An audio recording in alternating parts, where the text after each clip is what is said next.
Really liked it, thank you. What are we talking about? Right, we're talking about the kind of life that we'd like to have 5 years from now, 10 years from now. We're talking about the future. And what we're seeing in this series is that it's not enough for us to have good intentions. It's an observable fact that everyone intends to have a good future, but those intentions do not work out in 100% of cases. Now, sometimes, of course, our best intentions are simply thwarted by the unforeseen events of life. Sometimes we just get dumped on. Sometimes disappointment just lands in our plate, and there's nothing that we could have done to foresee it, nothing that we could have done to prevent it. But that's not always how it is. Sometimes our best of intentions are thwarted because of our own stupidity. Sometimes, even although we intend to have a very, very good future, we make wrong turns and go down some wrong roads. In each of our lives, there is, I think, this strange, puzzling discrepancy between the future that we intend to have and the decisions, the choices we make on a day-by-day basis. And the vexing thing about decisions is that the things we decide to do today often have very serious ramifications for the life that we will eventually live tomorrow. And of course, the big, scary, hairy, uncomfortable truth about all this is that it means that we're all on a journey to some kind of a future.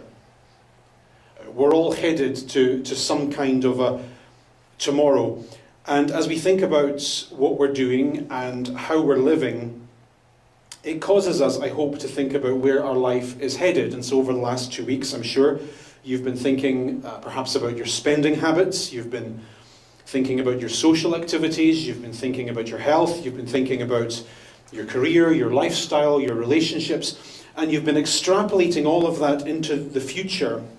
And you've been saying, all right, okay, if I keep doing what I'm doing today, what kind of future is this going to give me? If I carry on spending the way I'm spending, what's that going to look like when I'm 65? If I carry on ignoring my health the way I have been, where will that take me in 5 years? If I carry on with this relationship, what's that going to look like in 10, 15 years' time? And to help us think through these rather personal questions, we looked 2 weeks ago at a fantastic sentence from the Old Testament, which said to us that the prudent man sees danger and takes refuge, but the simple person, that's you and I, keep going. They just keep going, and they suffer for it. Now, when we looked at this ancient piece of wisdom, what we discovered was that in order to get life right, what we need to do is think through as carefully as we can the future consequences of today's decisions. So if we see a habit or a spending pattern or a lifestyle choice in our life today, we need to be thinking through, where is this taking me? And if it's taking me to a place of pain in the future, then we need to change course today. We need to avoid suffering tomorrow by living slightly differently in the here and the now. And that's a great piece of wisdom, it really is. And I hope it's been helpful. But as a piece of wisdom for life, it is somewhat incomplete. It doesn't tell you the whole story or give you the whole truth. You see, if you read this sentence and you think to yourself, well, okay, all I need to do is think through the consequences.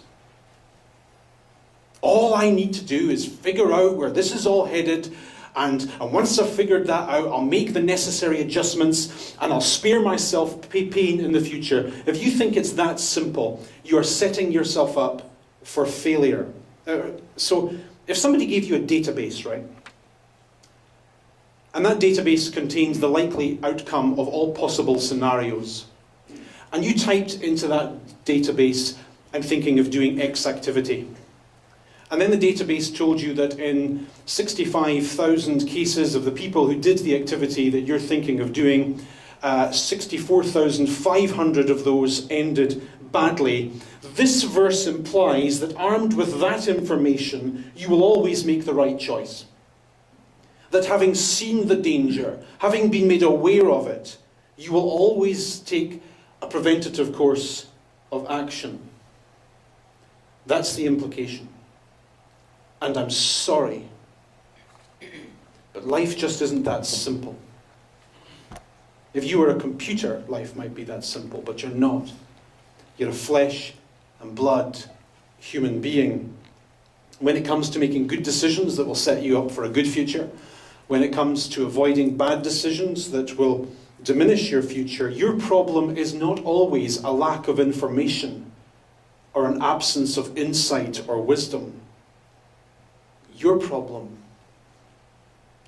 is that sometimes you really want to do the wrong thing. Can I hear a big honest amen to that? Great. The Bible's very open about the fact that there is a side to each of us that is damaged. And for many of you, that's been, I think, the hard thing about this series, thinking about the future. You know that in all likelihood, your current misbehaviour is taking you to a future of pain, but your knowing doesn't stop you wanting. In many respects, I think that we're all good people, in our own way. We love our families, we work hard, we stand for good morals, we believe in Jesus best we can, we're trying our utmost to work our way into a future unencumbered by shame and guilt. Those are our true intentions. They represent our sincere selves. They are deeply and honestly felt. And yet, in the darker corner of ourselves, there is a persistent and menacing reality, the presence of which frightens us. And if this is your first ever visit to our church, I want you to know that in this church, we're really comfortable talking about the ugly side of life. You see, the Christianity of the Bible, not of the church, of the Bible, is presented in a really honest way. It doesn't come to us sugar-coated or with a neat red, perfectly packaged ribbon around it. It's presented honestly. It gets stuff out into the open. And it says, okay guys, let's talk about the ugliness. Let's talk about the dirty little secrets. Let's get the pain and the disappointment and that strange and baffling attraction we have to the darker side out into the open and rob it of its power. Have a look at this. This comes from a great part of the Bible called the book of Jeremiah, and it says that the heart is deceitful above all things and beyond cure. Who can understand it? In other words, hey, it's good to know all the information. It's great to have this habit of considering the likely consequences of current behaviour patterns, but that's not the whole story. The whole story is that there is a part of me that is just broken. And that brokenness causes me to find damaging and harmful activities so very attractive. No one is immune from this, not even the best of us. Have a look at this. This sentence was written by a man called Paul, the Apostle Paul, who wrote big bits of the Bible, really close with Jesus, very, very sincere, super Christian. And he says of himself, I know that nothing good lives in me, that is, in my sinful nature. Now, when the Bible uses this phrase, the sinful nature, it's talking about that weird side to our lives that wants to do wrong. And Paul, as a Christian, hated this aspect of his life. He hated the fact that although he always knew what right was, there was this side to himself that always wanted to do wrong. It's this weird tension. I like the way he puts it in the rest of the sentence. He says, for I have the desire to do what's good. I really do. but I just can't seem to do it. For what I do is not the good that I want to do. Oh no, that would be too simple. The wrong that I don't want to do, the evil that I don't want to get into, that's the very thing I keep doing. And doesn't that just brilliantly articulate the struggle that you have? You intend to have a good future. You know what a good future looks like. And you know what you need to do to get there. And yet, in spite of everything that you know, you want to make a wrong turn. You want to go down that wrong path that will harm you and rob you of the future you intend to have. And so this morning I want to look at a part of the Bible that wrestles with this very real tension. First sentence up on the screen, please, and we'll get at it. For those of you joining us on YouTube, welcome to you. We're looking at the book of Proverbs, chapter 3 and verse 5, which says, famously, "Trust in the Lord with all your heart and lean not on your own understanding." Now, according to the history books, these words were written by a man called Solomon. And in the story of the Bible, Solomon is notoriously intelligent. Whenever anyone in the ancient world says anything or writes anything about Solomon, they always mention his brilliant mind. For example, have a look at this. This comes from a part of the Bible that I introduced you to last week, the Book of the Kings. This is written about 500 years before Jesus, and speaking of Solomon, it says that God gave this man wisdom and very great insight, and a breadth of understanding as measureless as the sand on the seashore. He was wiser than any other man. Here's an artist's impression of God giving Solomon his supernatural wisdom. So here's the legend throughout history. This man was so smart, so clever, so full of common sense that it was almost a superpower. Had to have a divine origin. Next slide. Here's an artist's impression of Solomon as an older man, having lived, having made his fair share of mistakes, writing down some of his insights, some of the things he's learned throughout his life's journey. And we know from history that the Solomon legend is largely true. He had amazing insights.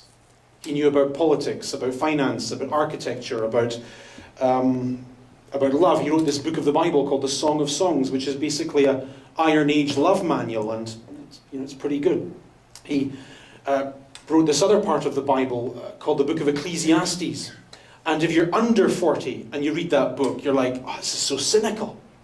This is so bitter and horrible. And yet if you're over 40 and you read that book and you're like, this is exactly how I feel. This is exactly how life actually is. And there's this other book in the Bible he wrote called the Book of Proverbs. I mean, you take all that he did and all that he wrote together, you're just left with the impression that this man was amazingly wise. This man was like a counselor, shrink psychologist on steroids. I mean, super smart. And here's why this is important. If there was ever a person in the world who could make decisions based on his own intuition and his own wisdom, it was this man. And yet, curiously, he chooses to say, hey, listen to me. Don't trust your instincts. Don't lean on what you think you know. Don't get smart, then trust in your smartness. Don't just try and figure out how the world works and act accordingly. That's not the best way forward. Notice he says, trust in God. Now in the sentence, Solomon is, I think, talking to his teenage son. And that's what teenage sons need, right? They need a talking to, for the most part. Not as much as men in their 40s, but there you go. And thank you for not laughing too much. And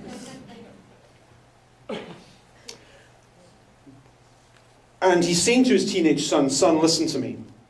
If you want to make good decisions that will take you to a good future, you have to have as your starting point a trust in something bigger and beyond yourself. And when he talks about trusting God, he means, I think, two things. First of all, he means, hey son, making good decisions in life is not just a matter of knowing all the information. Believe me, I know all the information. I know about architecture and politics and finance and sex and despair and depression and love and life. I know all that stuff and I know it well. But the most important thing I know is that I don't know. The most important thing I understand about myself is that I cannot trust myself entirely. I know enough about life to know that there are times where doing the right thing is neither expedient nor convenient. Believe me, son, I'm older and wiser than you are. There are times in life when going down the wrong road is so desirable. Times when you shouldn't go on the date, but you really want to. Times when you know you shouldn't take the substance, but you really want to. And in those times, if you lean on your own capacities, you'll be leaning on a broken crutch, and you will fall. So the advice he gives to his son is, be strong enough to know that you're not strong.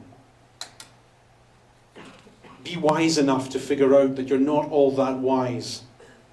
And therefore you cannot trust yourself entirely. Therefore, lean on something bigger than yourself.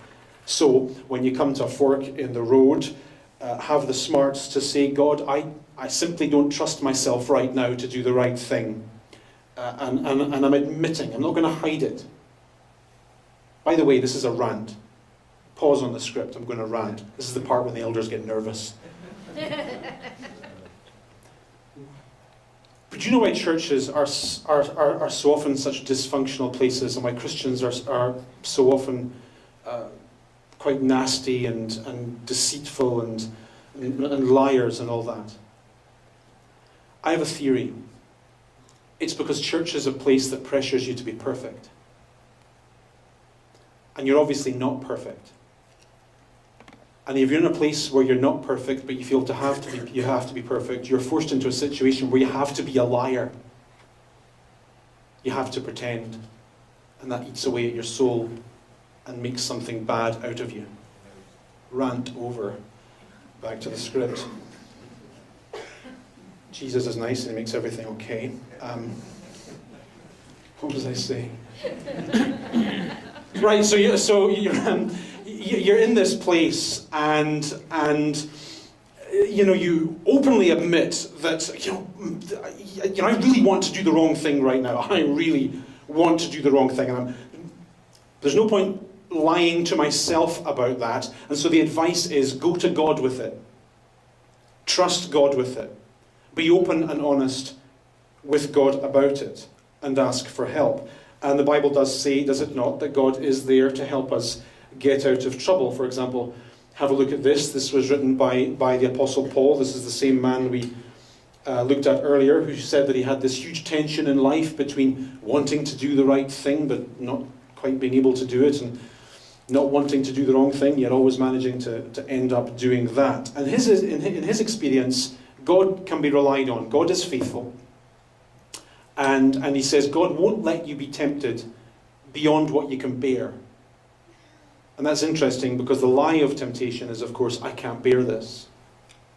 And the only way to cope with it is to yield to it. That's the great lie we believe, right?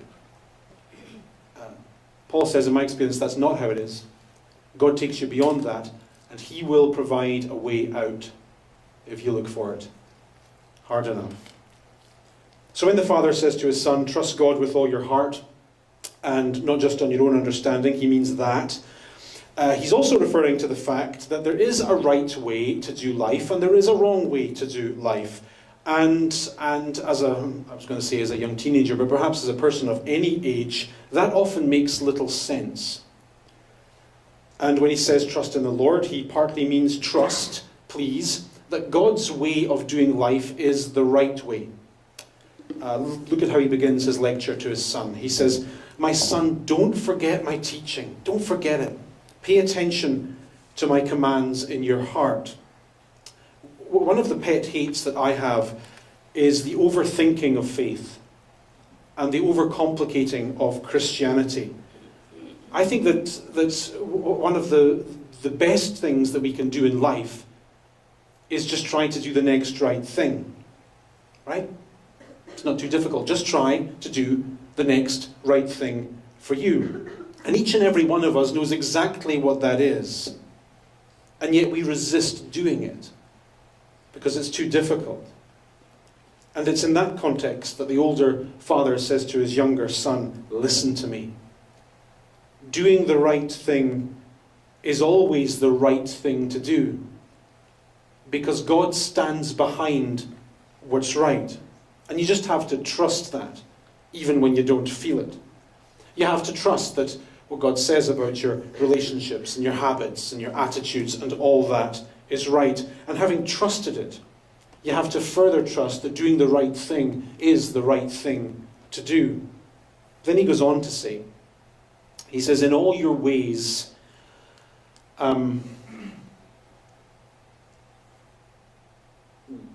this sentence was written in Hebrew originally, and the Hebrew word for way or road and the Hebrew word for behavior are exactly the same Hebrew word. So we're talking here about your behavior being a road to your future. This is the recurring theme of Solomon's writings. The way you choose to behave today affects the path that your life will take tomorrow. And he promises here that if in all your behaviors you will acknowledge him. Now,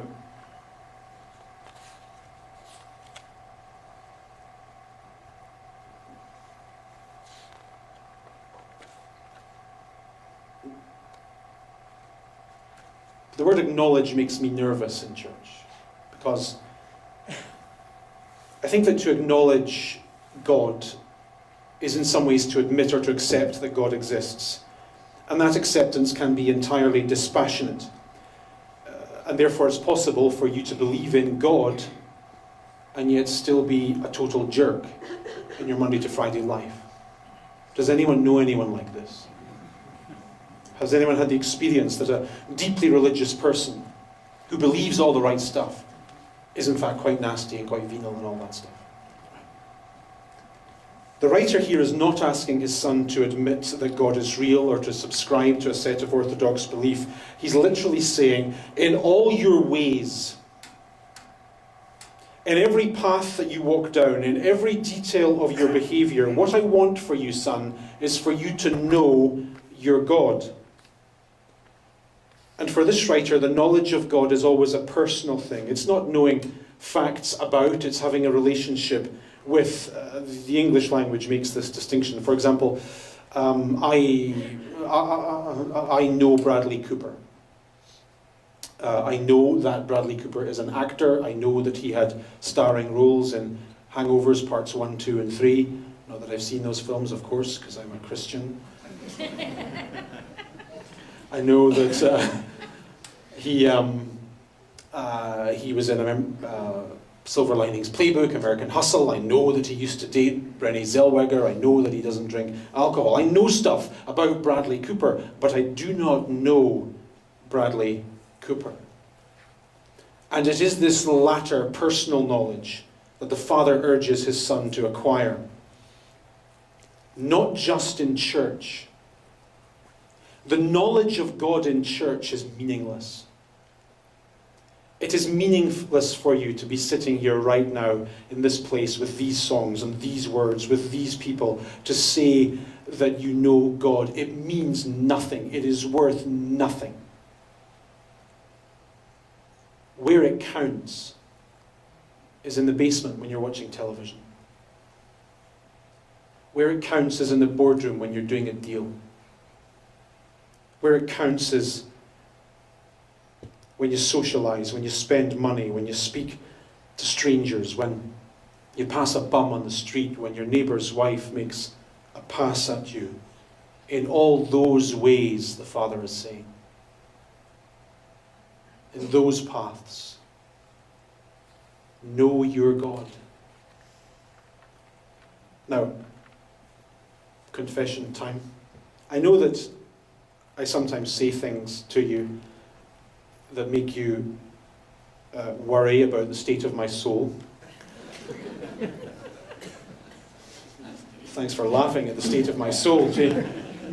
I know that sometimes I say things to you that make you question the orthodoxy of my beliefs. And I do that, please understand, because I love the Bible too much to accept without thought the veneers that have been added to the Bible by the church. And I say that because here I think I encounter such a veneer. I don't like the term, I'll explain why, please don't stone me. I don't like the term relationship with God. It almost makes me gag, actually. Partly simply because it's not in the Bible. It just isn't in the Bible. It doesn't appear there. But mainly because I associate the term with the well-meaning and sincere, but nonetheless cheesy people who used to approach me when I was a teenager on the streets of my hometown in Inverness and ask me if I had a relationship with Jesus. And when I would say, no, I don't have a relationship with Jesus, they would say, well, what you need to do is pray this prayer and Jesus will come and live in your heart and be your friend. And I don't mean to be offensive to any of that sincerity or belief, however useful it is, but it's a little bit loose. It's a little bit dishonest, actually, and does our faith a disservice. First of all, to talk about having a significant relationship with anyone is to talk about taking a risk.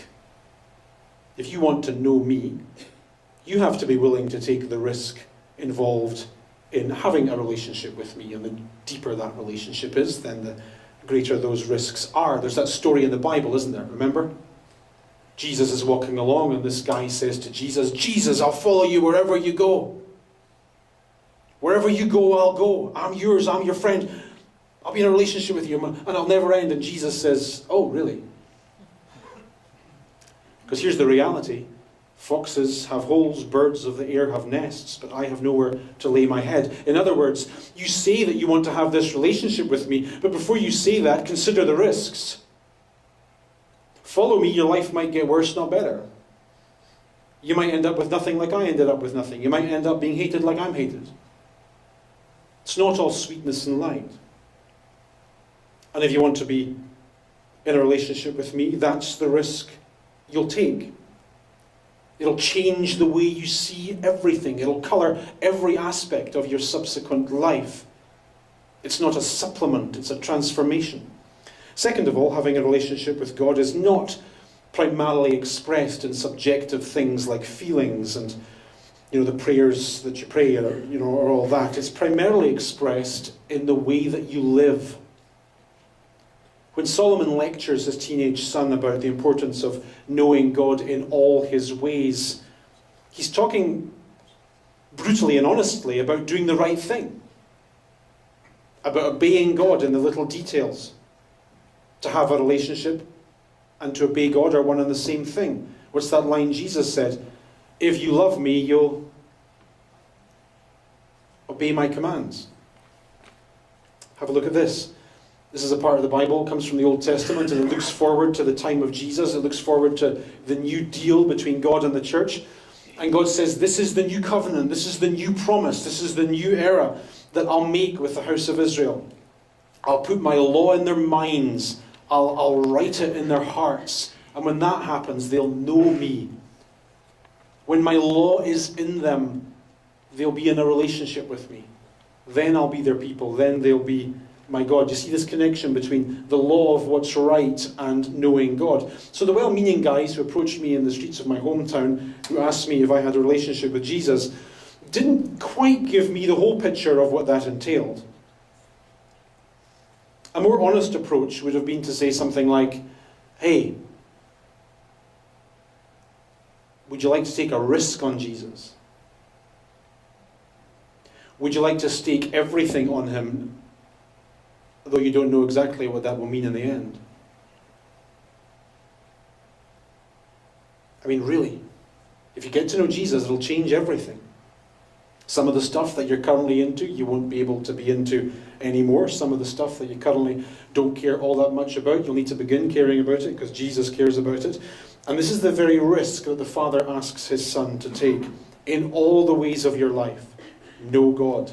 And if you do that, if you choose to know your Maker by doing the right thing, here's the promise.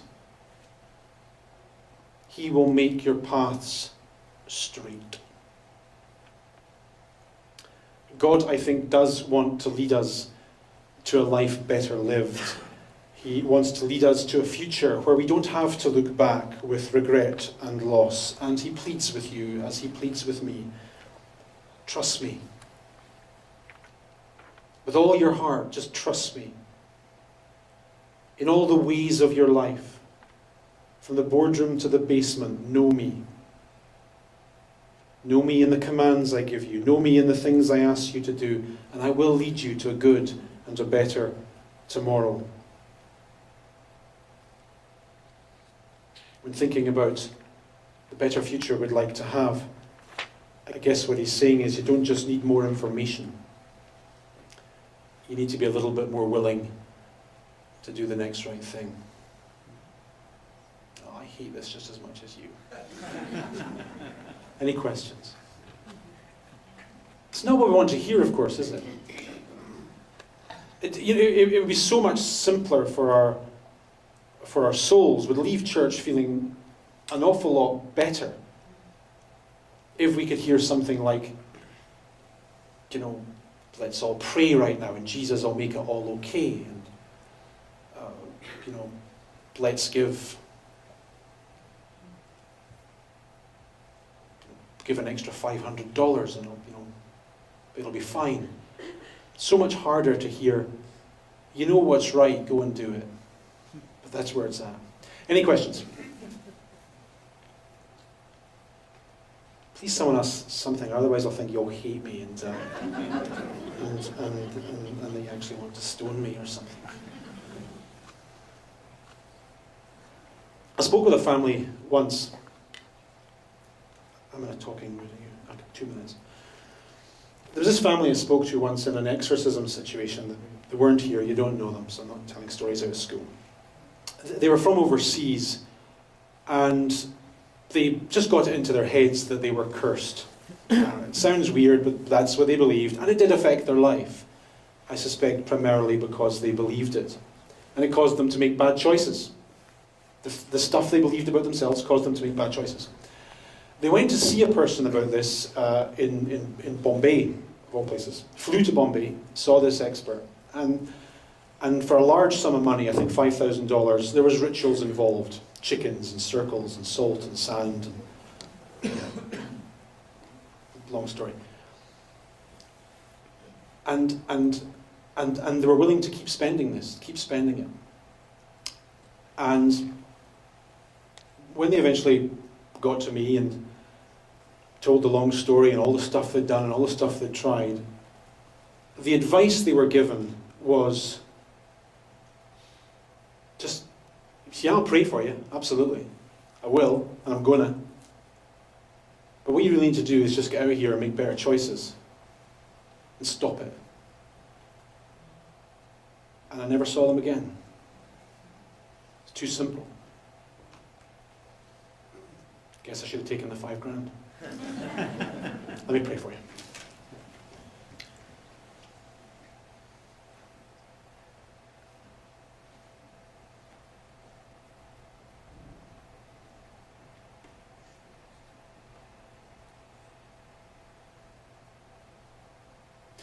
Heavenly Father, we know that this Christian life you've called us to isn't lived in church, but in the real world. And in the real world, the difference between right and wrong is often